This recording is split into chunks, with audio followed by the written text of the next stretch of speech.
So the next game I'm going to go through is going to be the Newcastle versus Arsenal game I watched.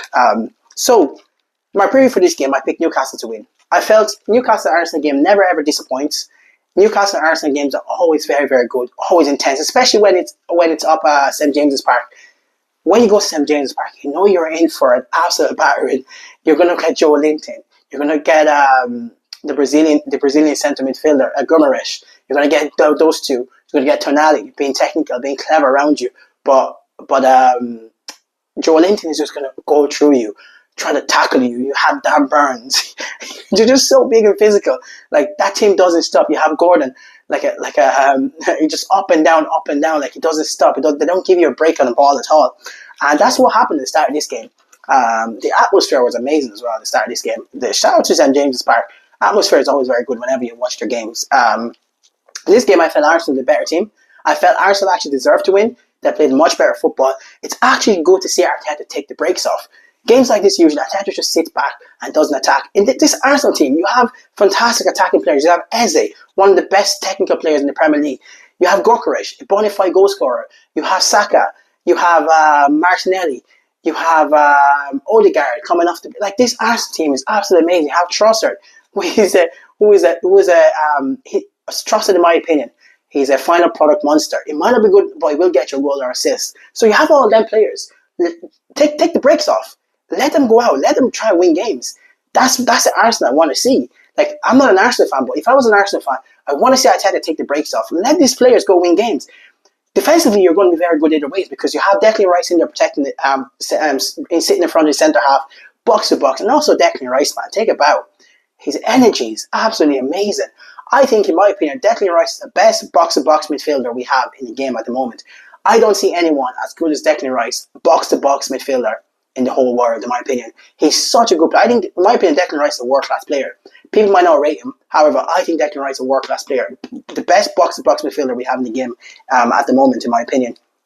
Eze was picking up little position centrally. Eze was very, very good in this game. Eze was very, very good. It was very, very unlucky not to win, not to score early on in the first half. He had one volley, which was technically very good, and he had a little chance in the box as well, which he kind of slipped. But however, he should have scored, in my opinion, especially from the first chance. Newcastle, absolute passion merchants, in my opinion. You should hear the crowd. Joe Linton was going around just kicking guys, and I felt so bad for Gyökeres because you should see the way I felt so bad for Gyökeres because what's your man's name? It's the two centre halves for Newcastle were manhandling him. I couldn't believe what I was watching. And the ref wouldn't blow for anything. It was crazy, like. And then when Jamal Lascelles came on, there was a play there I saw, like it was in the 70-something minute. The ball was in the air. The ref was looking at them. Lascelles literally got his hand and put it all over Gyökeres and pushed him to the ground. And the ref didn't blow for a free kick. I couldn't believe what I was watching, like. But like in games like that, you can't blow for everything because you just lose control of the game as well. I felt the referee did a very good job overall for keeping control of the game. When Newcastle went 1-0 up, I was feeling very confident in my pick. However, when Eddie Howe made the negative substitution, taking off Anthony Gordon, the German centre Voltemade, when you take both of them off, it sends a negative message to the whole team, in my opinion. You're telling them, we're going to take what we have, we're going to sit back and defend. I know that's all well and good. That's all well and good when you're doing something like that. However, when you send that type of message out to your team, it's sending a different message out to Arsenal.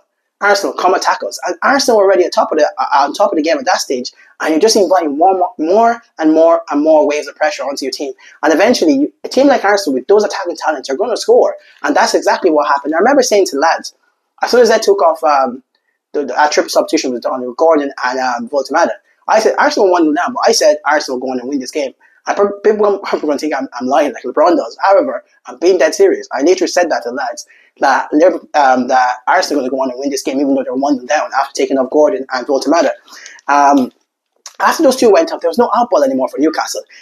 When they launched the ball up front, they were just inviting more pressure again. Arsenal just won the ball easily back. Like Gordon will stretch defenders. Voltemade was holding the ball up well. You can say they weren't fit, but in games like that, you're winning 1-0, a huge pivotal game for you in the league. You keep those two on, or you keep one of them on at least. Those are your outballs. Once those two went up, there was no attacking intent at all for Newcastle. And also, Anthony Elanga, he's an absolute myth. People see him play one good game every 2 months, And then they'll be like, oh, Man United made a mistake selling. No, Man United didn't make a mistake selling him. Anthony Elanga is a bang average player that's very, very quick. And people see him play one good game every 2 months and say, oh, Man United make a mistake. No, we didn't make a mistake selling him. Anthony Elanga is a very, very average footballer, in my opinion. As a professional footballer, he's very, very average. He has one good game every 2 months. So everyone, that narrative needs to stop about Anthony Elanga being class. He's very good physically. He's a physical specimen. However, as a footballer, he's very, very average. He has one good game every 2 months, in my opinion. Eventually, Arsenal came back and won. It was a brilliant header from Moreno. What a header! The way he twisted his neck backwards to get that ball in was fantastic. And then Gabriel, he's such a pest, man. You love having players like that on your team, but you hate playing against them. They're absolute scumbags, man. Honestly, Gabriel's a scumbag, in my opinion. But he's a scumbag that you like on your team. So, fantastic result for Arsenal. I believe they deserved it overall. Arteta, even when they were 1-1, usually Arteta just takes off the attackers and sit back. You can hear Arteta tell them to go forward, go forward. When it added on, I think 7 or 8 minutes, told them 8 minutes, keep attacking. That's what I love to see from Arsenal and Arteta. Like I said a couple of weeks ago, take the brakes off. Don't be negative. That Arsenal team can win the league, and the way you win the league is by attacking teams like this, winning games like this, in my opinion.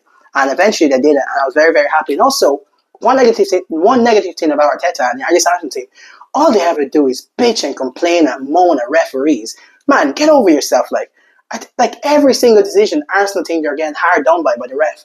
Man, this team, it starts from the top. Arteta is the guy who starts all this, and obviously he then goes onto his team, and the team start feeling like they're underdogs. They're being unfairly. No, just get over it. Everybody gets unfair decisions. Just stop being a little bitch about everything, and just get over it. Arteta needs to stop doing that because it distracts his players from actually playing football, and they start bitching and moaning every single time. That's what I'm going to say about Arteta. But overall, good win, good attacking play, and I was very impressed by Arsenal overall. I thought they played very, very well. And the last game I'm going to go through here is the Man United versus Brentford game. I brought a video already on Saturday that I went through the Man United and Brentford game. Such a disappointing result. I don't even know where to start with Amorim anymore. Like I can't keep coming out and giving out about Amorim. I'm so sick to death of giving out about Amorim every single week. However, sometimes the players have to take responsibility as well. But at the same time, like Bruno should have buried that penalty. We should be getting a draw. We should have got even a draw at Brentford. I think is embarrassing in my opinion. Like we should be going to teams like that and actually beating them. Like my pre-season prediction for Man United was Champions League, top 4, top 5. Like those teams, that Man United starting 11 or Man United squad is more than good enough to be in the top 4 and top 5. When you look at the league this year, how everyone's beating everyone. If you just put a run of 4 or 5 games together, you're going to be near the top. Look at Sunderland. Sunderland are third or fourth in the league. So if you put a run together, you're going to be near the top, in my opinion. So this Man United team just need to cop on. Like I feel like if we don't sack him soon, we're basically throwing away the season again, in my opinion. It was just so embarrassing, so embarrassing. Enough came on here to bang on about the system. However, the coach needs to know how to coach the players he has as well. You can play a system, you can play a formation, but the system can be different. You just have to be more. You have to be a better coach. Know the players you have. Don't put Bruno as a number 6 or number. You just can't play that position. Like you need a Declan Rice type of player to play that position. You know what I mean? Or Caicedo type of player to play that position, in my opinion. But the manager needs to know his squad as well. Literally, all I can do is just laugh at Amorim at this stage. I already did a video there on Saturday talking about the whole Man United situation. But one thing I am very happy for is my guy Keith Andrews. Keith Andrews is another win for him. I hope he really stays up. Another Irish manager in the Premier League. Hope he stays up. Very cool, calm, collective type of guy. He dresses nice as well. To be fair to Keith Andrews, he dresses really nice. He's very, very smooth, very, very silky, very smart. Anytime I see him on the sideline for Brentford, that's pretty much everything for this week. Those are the games I watched this week. Thanks for tuning in. Also, like I said, basketball starting in a couple of weeks. I'm going to be making a couple of more basketball videos going forward before the season starts. Like I said, top 10, top 5, playoff teams that I expect to better off. Players are going to take a leap this year. All that, I'll do all that over the next couple of weeks. Thanks again for supporting my channel. I really, really do appreciate the support. Have a lovely day.